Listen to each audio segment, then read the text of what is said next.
ஜெயில போடுறேன்னு சொல்ல, இந்த கதவை அப்படியே மெதுவா சாத்திடுவோம், இந்த பக்கம் நீங்க பட்டம் கட்டுக்கட்டும், அந்த பக்கம் அவ இருக்கட்டும், பட்டாபிஷேகம் முடிஞ்சு கதவை திறந்து விட்டுருவோம் அப்படிங்கிற லக்ஷ்மணர். ராமர் ரொம்ப மௌனமா இருந்தார். ஏன் அப்படின்னா இப்ப கௌசல்யக்கு தான் சமாதானமா, லக்ஷ்மணர் பேசுறது கௌசல்யக்கு ஒரு சமாதானமா இருக்கட்டும் அப்படின்னு பேசாம இருந்தார்.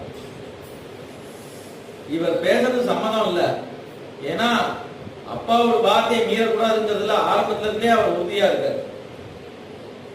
இதெல்லாம் அநியாயம், அதனால மீறலாம் அப்படின்னு லட்சுமணன் சொன்னா கூட அவர் ஏத்துக்க போறது இல்லை. ஆனா இது கௌசல்யக்கு ஒரு சமாதானமா இருக்கட்டும் அப்படின்னு நினைச்சு மௌனமா இருக்காரு. அப்பாவை மீறி பட்டம் கட்டினேன் அப்படின்னு நாளைக்கு ராமாயணம் வரதா இருந்தா நான் ஒரு அவதாரமே எடுக்க வேண்டாமேப்பா. அநேகமா எல்லா குடும்பத்திலையும் இப்படித்தானே இருக்கா, மீற வேற தானே எல்லாரும் இருக்கா, பரிபாலிக்க நான் ஒருத்தனாவது இருக்கேனே அப்படிங்கிற